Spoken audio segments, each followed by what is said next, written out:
Virtualmente todos na Terra, independente de sua religião ou nacionalidade, reconhecem que existe alguma espécie de batalha ocorrendo no mundo entre as forças do bem e do mal. Uma luta colossal entre a luz e as trevas, a verdade e o erro, a opressão e a liberdade, o bom e o mal, e finalmente, a vida e a morte. Qual é a história por trás deste evidente paradoxo? Muitas religiões, assim como a Bíblia, ensinam que além deste véu tridimensional do mundo físico que vemos, existe outro mundo espiritual que não podemos ver. Nesta realidade invisível ao nosso redor, se desencadeia uma batalha titânica entre o herói supremo e justo contra o vilão mais cruel e maligno. A grande pergunta é: quem são esses personagens e como e onde começou esta crise cósmica? Este é o maior mistério de todas as épocas e a história mais fascinante e verdadeira que jamais tem sido contada. Esta crise envolve cada pessoa sobre a Terra. Sim, cada pessoa.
A história humana está repleta de cenas de guerras. E todas as pessoas já experimentaram conflitos. Mas para entender a origem do mal, devemos viajar ao passado para a Primeira Guerra do Universo. Porque esta guerra não aconteceu na Terra. Antes que o nosso mundo existisse, houve uma guerra no céu. Mesmo as palavras guerra no céu soam como uma contradição. É quase inimaginável para nós que pudesse haver batalhas e conflitos entre as criações de Deus no paraíso. O que pode ter causado este conflito celestial? Graças a um livro antigo chamado Bíblia, temos detalhes suficientes para poder juntar as peças e desatar os nós. Mesmo que trágica, é uma extraordinária e bela história de amor que vai desde o princípio dos tempos até tocar pessoalmente a você, a mim e a cada indivíduo na Terra. Nossa história começa há muito tempo atrás na capital do universo. Em um lugar chamado Céu, que estava repleto de seres angelicais que amavam fazer a vontade de Deus.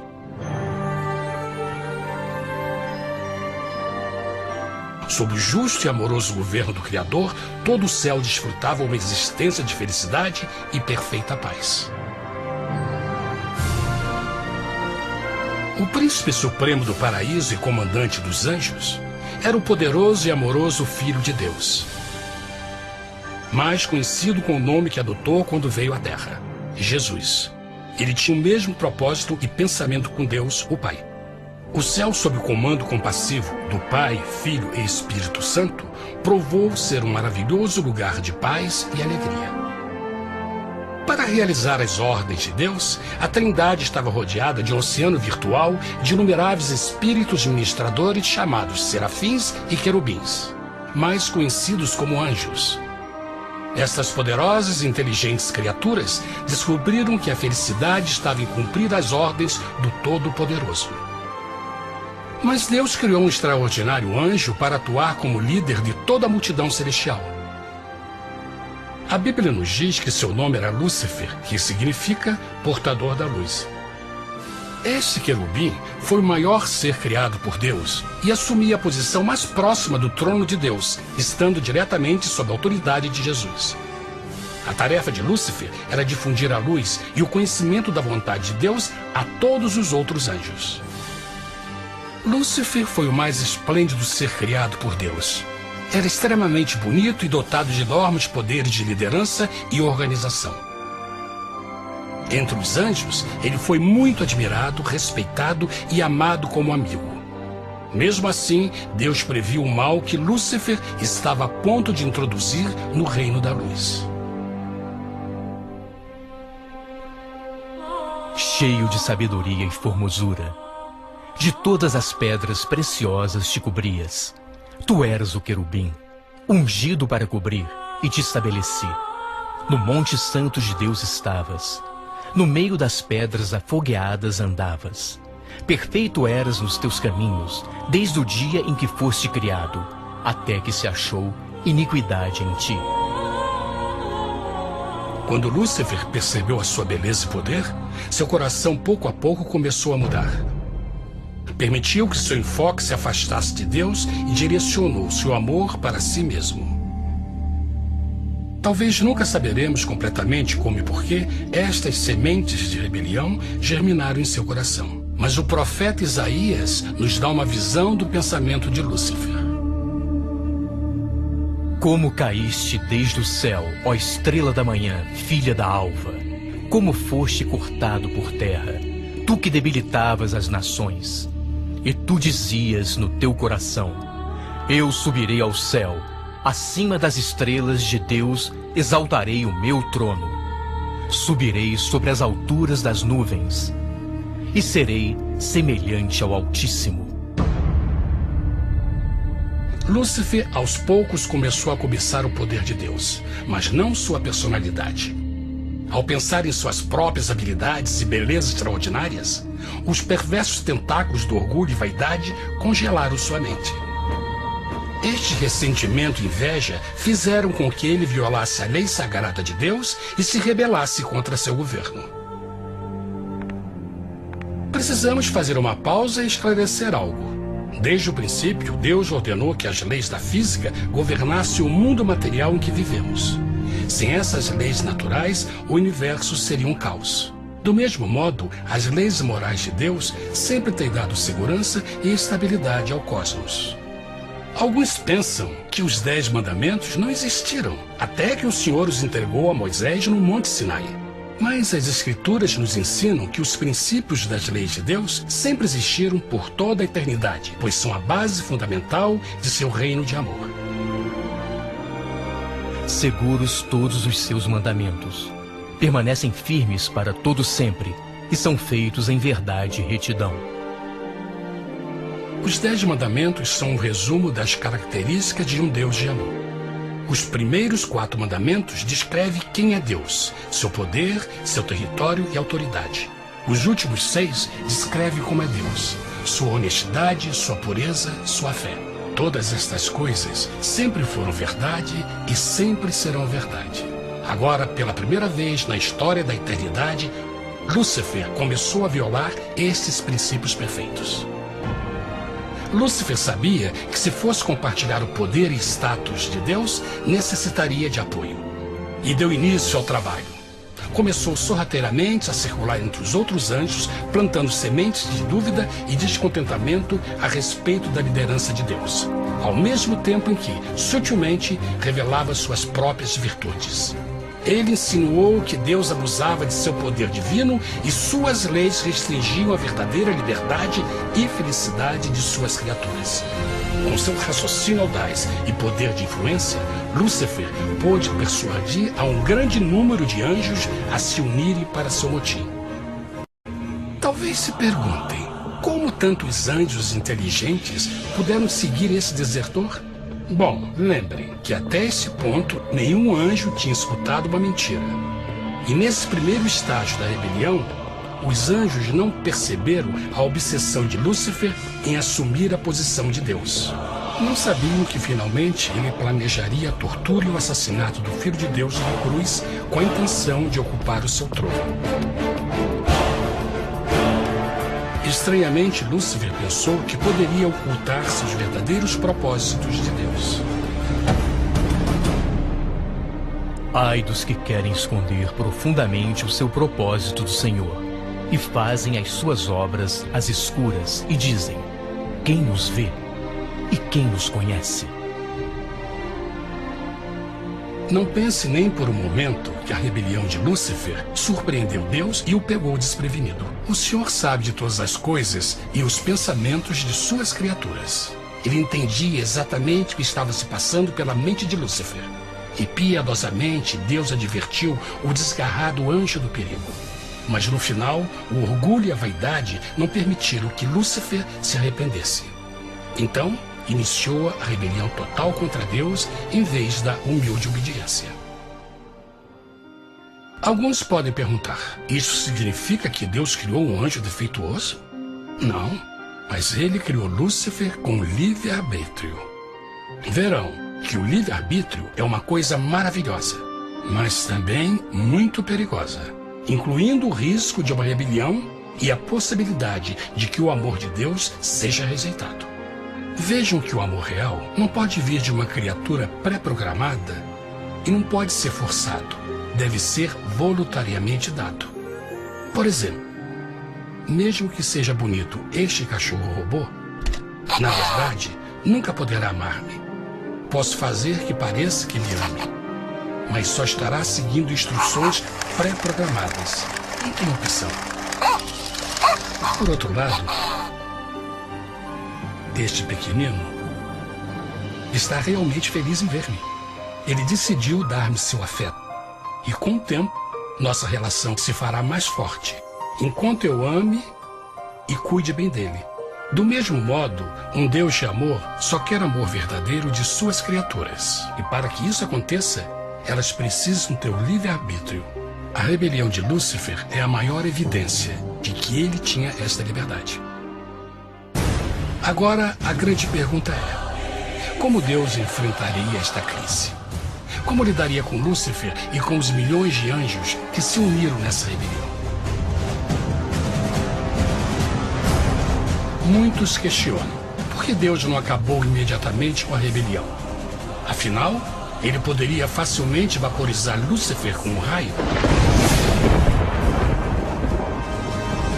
Mas isto teria solucionado o problema? Não, pelo contrário. Isso só teria intensificado as dúvidas e suspeitas que Lúcifer havia plantado na mente dos anjos. Lembrem que Lúcifer sabia, como ninguém mais, da engrenagem interna do governo de Deus. Sua destruição seria vista como parte de uma grande armação, e a razão que o motivou a servir Deus teria sido o medo da represália e não o amor. O Senhor sabia, na sua sabedoria, que a melhor forma de enfrentar a crise era permitindo que tudo seguisse o seu curso. Esta seria a única forma de se assegurar que o mal não se ergueria outra vez. Deixai crescer ambos juntos até a ceifa. E por ocasião da ceifa, direi aos ceifeiros: colhei primeiro o joio e atai-o em molhos para o queimar, mas o trigo ajuntai-o no meu celeiro. Na parábola do joio e do trigo, Jesus descreve que um tempo de crescimento é necessário para que uma planta revele sua verdadeira natureza. No seu entendimento infinito, Deus sabia que com o tempo, o caráter real de Lúcifer seria exposto e que os amargos frutos de sua rebelião seriam vistos. Até agora, os cidadãos do universo não estavam familiarizados com o pecado e até onde os levaria. Mas isso mudaria quando eles vissem por si mesmos sua terrível natureza autodestrutiva. Afinal, a sabedoria e o amor do governo de Deus seria para sempre confirmado e o universo estaria seguro. Quando Lúcifer e seus seguidores revelaram abertamente sua rebelião, o Senhor soube que não haveria paz se permitisse que eles ficassem no céu. Deveria impor um limite, entrar em ação e enfrentar os rebeldes. Mas Lúcifer e seus seguidores nunca sairiam por vontade própria ou pacificamente. O passo seguinte foi a guerra. houve batalha no céu. Miguel e os seus anjos batalhavam contra o dragão. E batalhavam o dragão e os seus anjos. Mas não prevaleceram, nem mais o seu lugar se achou nos céus.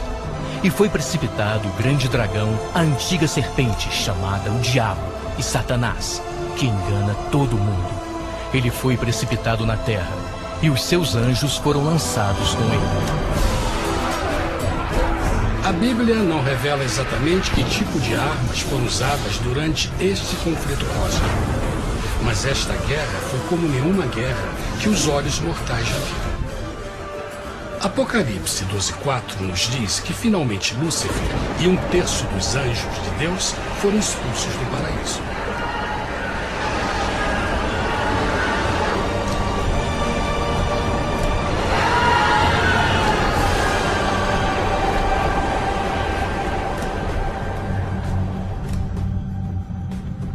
Mas e agora? Lúcifer tinha milhões de anjos ao seu lado, mas precisava de um pedaço de chão para continuar sua rebelião. Rápido, muito rápido, o universo começou a entender o quão doloroso e caro o pecado poderia chegar a ser. Mas a guerra não tinha terminado, apenas começava. Lúcifer, o portador da luz, agora virou Satanás, o adversário.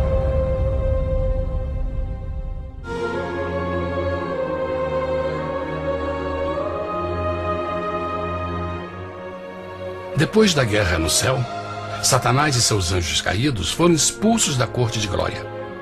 Por um tempo, o diabo e seus demônios vagaram pelo universo buscando inutilmente mundos que se compadeceram e se uniram à sua rebelião. Enquanto isto, o coração de Deus sentia intensamente o vazio que deixou a perda de Lúcifer e seus anjos. Então o Pai, o Filho e o Espírito Santo retomaram o seu trabalho favorito, o maravilhoso trabalho da criação. Decidiram fazer um mundo novo, pleno, com muita variedade e diversas criaturas de amor. Este novo mundo seria único, porque as criaturas principais seriam feitas à imagem de Deus. Para eles, o Senhor também daria o domínio deste planeta novo, que conhecemos como Terra. No princípio, Deus criou a terra. E viu Deus tudo quanto tinha feito, e eis que era muito bom. Que imagem maravilhosa! Deus forma um novo mundo, nosso planeta, Terra.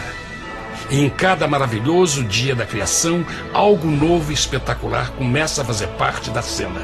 Por exemplo, no terceiro dia, Deus falou e uma linda e exuberante vegetação fez parte da existência. Plantas de todas as cores, formas e tamanhos. No quinto dia, o mundo estava repleto de espantosas e exóticas criaturas, que podiam tanto se elevar aos céus como deslizar pelas águas azuis. E outras podiam fazer as duas coisas. No sexto dia, houve a introdução de um grande número de animais terrestres. Desde o gigante elefante até o pequeno esquilo, cada um encontrou um lugar nesse novo planeta para viver em harmonia com o resto da criação. E também no sexto dia, Deus criou o homem. E disse Deus: façamos o homem à nossa imagem, conforme a nossa semelhança. E formou o Senhor Deus o homem do pó da terra, e soprou em suas narinas o fôlego da vida, e o homem foi feito alma vivente. E plantou o Senhor Deus um jardim no Éden, do lado oriental, e pôs ali o homem que tinha formado.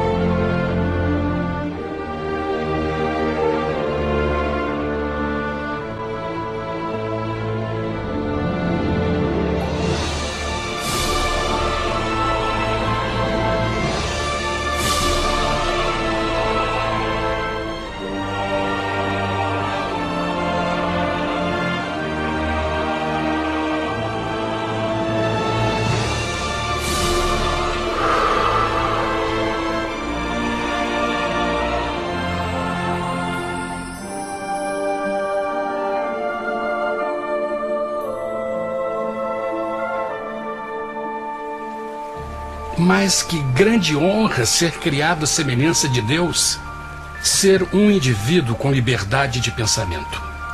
No princípio, o homem não percebia a sua nudez.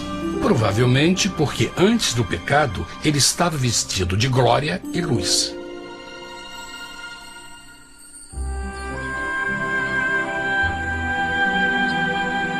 Deus também criou a companheira perfeita para Adão, sua bela esposa Eva.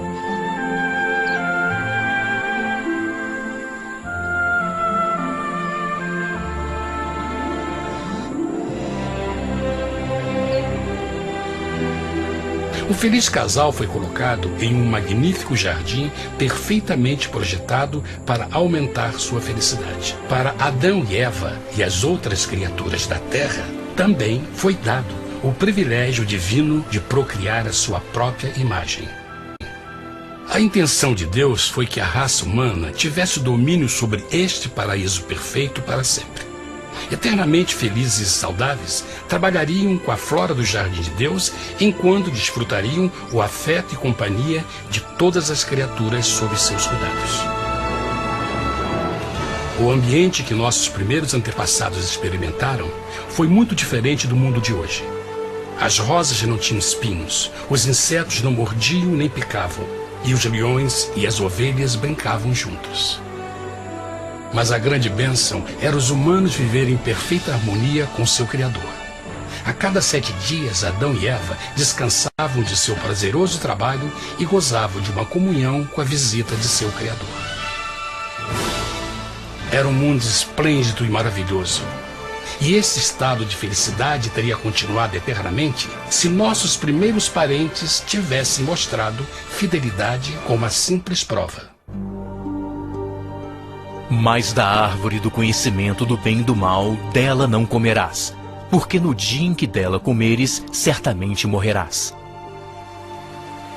Visto que o adversário havia contaminado o universo com sua rebelião, o Senhor viu a necessidade de uma simples prova de amor e lealdade. Lembrem que os anjos bons acabaram de ver 1/3 de seus amigos serem expulsos do céu durante a guerra. Como estariam seguros de que esses novos humanos não se uniriam a Lúcifer e causariam problemas? Então o Senhor plantou uma árvore no jardim, uma árvore cujo fruto não deveria ser comido sob pena de morte. Ao passar por esta simples prova de obediência, Adão e Eva mostrariam a lealdade para com Deus e a fé em sua palavra. Ainda mais, era uma prova de amor. Por isso, Jesus disse em João 14, se me amais, guardais meus mandamentos. Mas alguém mais soube desta prova de fé e estava determinado a usá-la em seu favor. Satanás estava com inveja dos humanos que desfrutavam da bendita vida que ele perdeu. Sua feliz existência estava em total contraste com a sua, que agora estava cheia de culpa, pecado e miséria. Com ressentimento e raiva, não estava disposto a deixar o casal em paz, pois o pecado sempre buscará arrastar a outros consigo.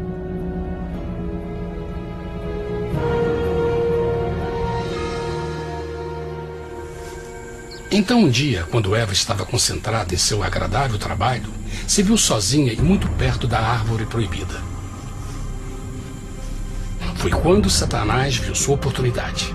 Através de uma serpente hipnotizante, o anjo caído chamou Eva até a árvore e a envolveu em uma conversação.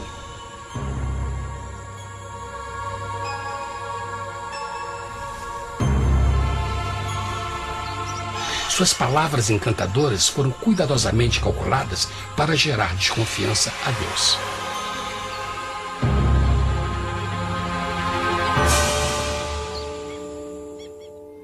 A serpente replicou à mulher, de modo algum morrereis. Deus sabe que no dia em que dele comerdes, vossos olhos se abrirão, e sereis como Deus, conhecedores do bem e do mal. A mulher notou que a árvore era boa para comer, pois era atraente aos olhos e desejável para alcançar sabedoria. Colheu o seu fruto e comeu. Deu também ao seu marido, que comeu assim como ela. Tragicamente, quando Eva escutou a suave e sedutora voz do tentador, começou a ter certas dúvidas da palavra de Deus. A serpente enganou-o com a promessa de grande poder e sabedoria. Isso chamou sua atenção. Além disso, aparentemente o fruto deu à serpente a habilidade de falar. Que outros poderes poderia dar a ela? E mesmo tendo acabado de conhecer a serpente, ela confiou em sua palavra acima da de Deus, quem a criou, e lhe deu um paraíso para viver. Então Eva comeu o fruto proibido e convenceu seu esposo a fazer o mesmo. Adão poderia ter escolhido ser fiel a Deus, mas colocou seu amor pela esposa acima do seu amor por Deus. Quando os nossos primeiros parentes mostraram lealdade ao inimigo, o domínio da terra foi tomado por Satanás. Não sabeis que, vos oferecendo a alguém para lhe obedecer, vos tornais escravos daquele a quem obedeceis? Ninguém pode servir a dois senhores. Este mundo agora seria o último campo de batalha entre o bem e o mal, e o coração de cada homem e mulher seria o prêmio. Adão e Eva não se deram conta desse tempo, mas seu momento de desconfiança e desafio abriria as comportas do sofrimento de milhões de pessoas durante milhares de anos.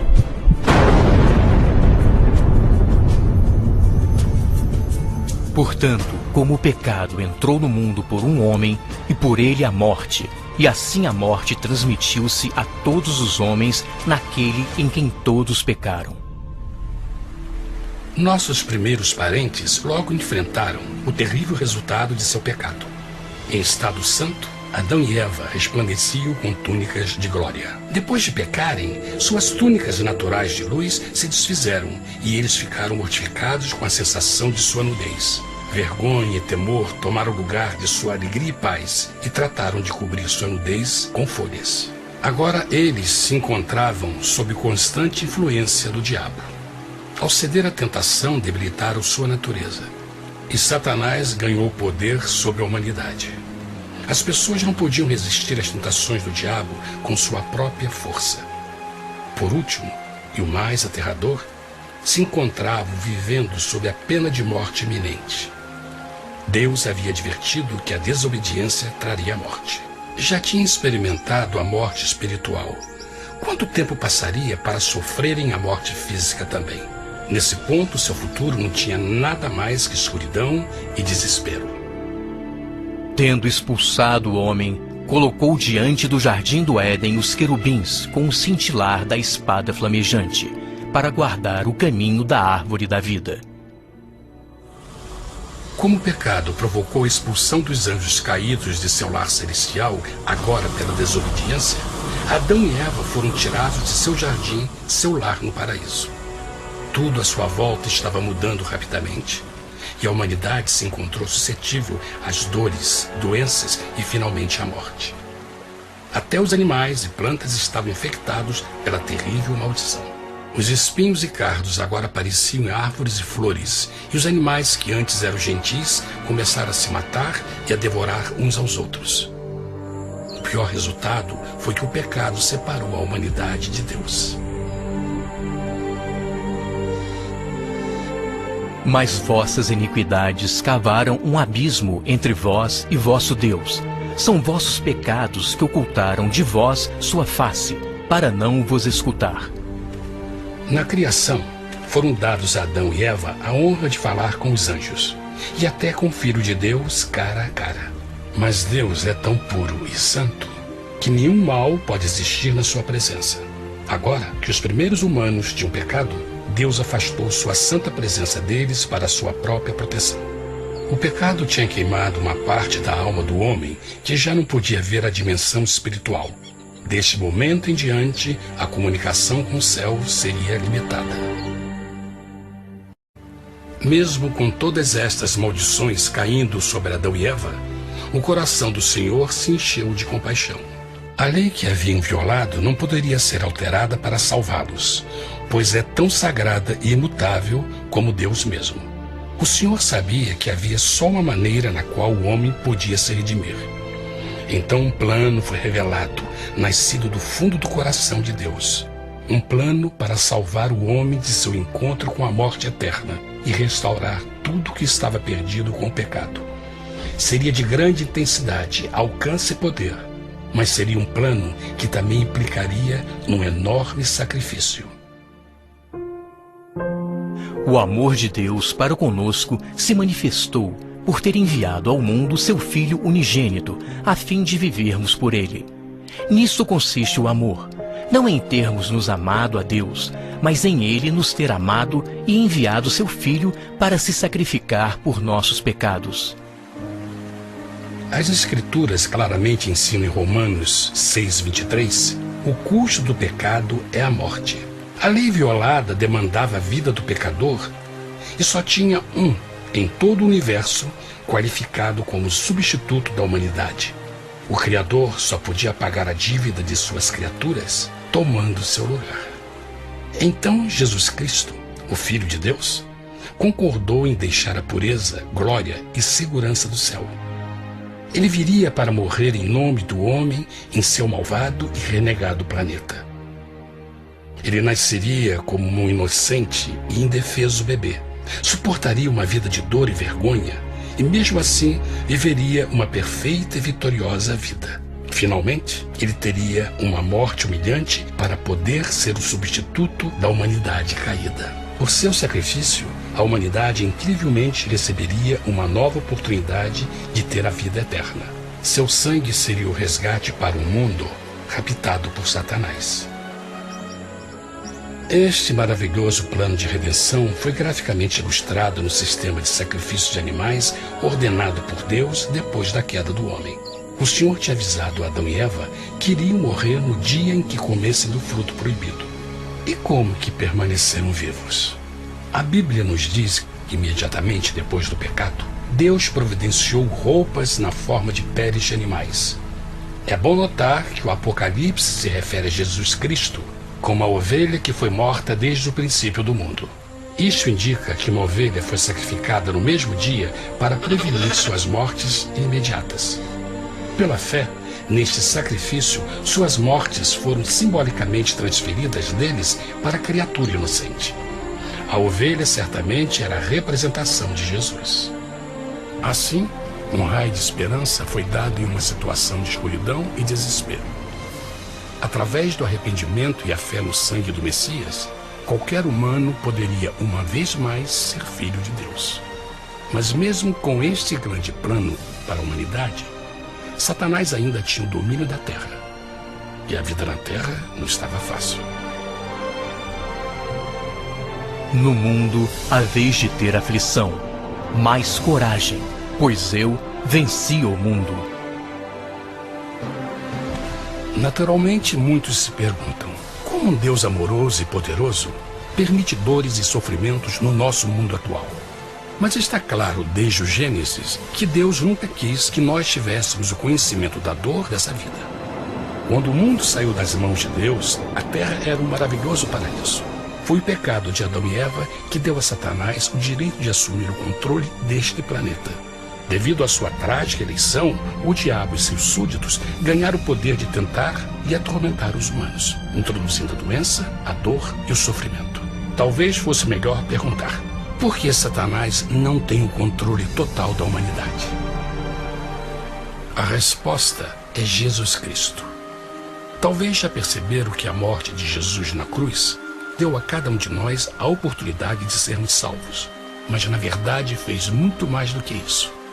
Quando o Salvador ofereceu sua vida para redimir a terra, esse ato poria restrições ao controle de Satanás sobre a humanidade. Satanás não poderia forçar nossa vontade e seu poder de nos ferir seria limitado.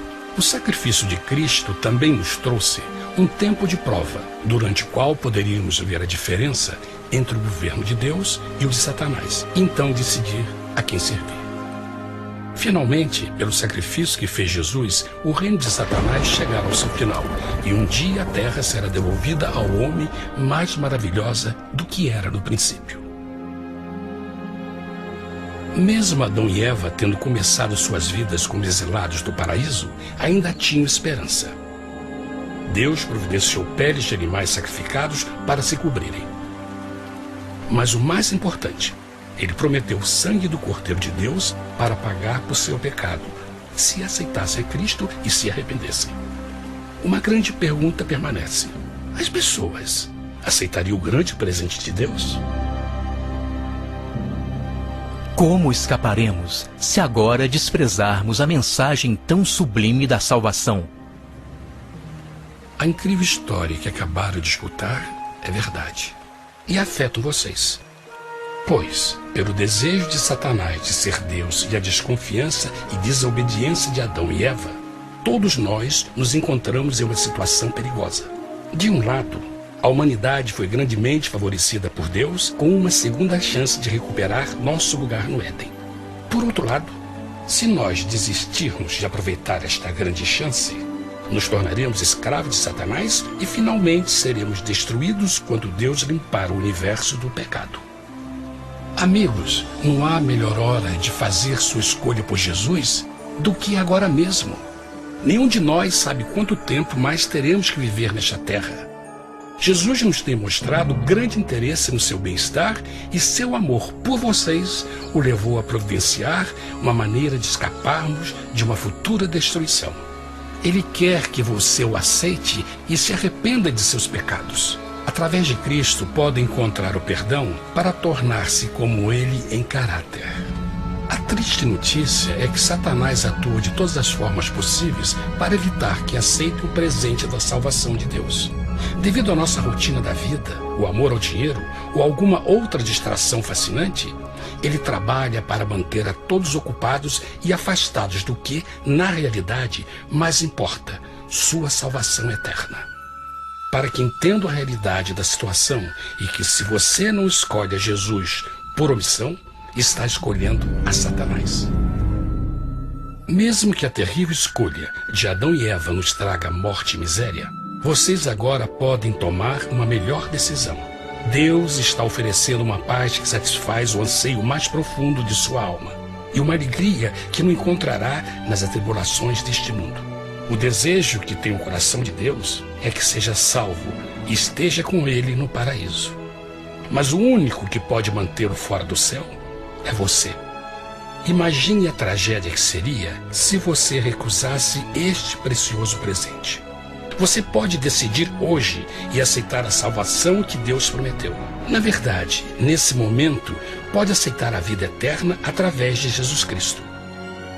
Posso convidá-lo para que acompanhe agora mesmo em uma simples oração, aceitando sua maravilhosa oferta? Por favor, repita depois de mim. Querido Pai Celestial, venho a Ti agora e humildemente pedir Teu perdão. Senhor, confesso que sou um pecador e violei Tua santa lei. Entendo que a pena por esse pecado é a morte. Acredito que Jesus Cristo sofreu e morreu na cruz para receber o castigo por todos os nossos pecados. Acredito que Jesus ressuscitou e eu o aceito como meu Salvador pessoal. A partir deste momento em diante, Te dou o meu coração e eu o aceito como o Senhor da minha vida. Por favor, perdoa todos os meus pecados e envia Teu Espírito para ajudar-me a fazer a Tua vontade. Te agradeço por Teu grande amor e aceito Teu presente da vida eterna. E eu oro tudo isso em nome de Jesus. Amém.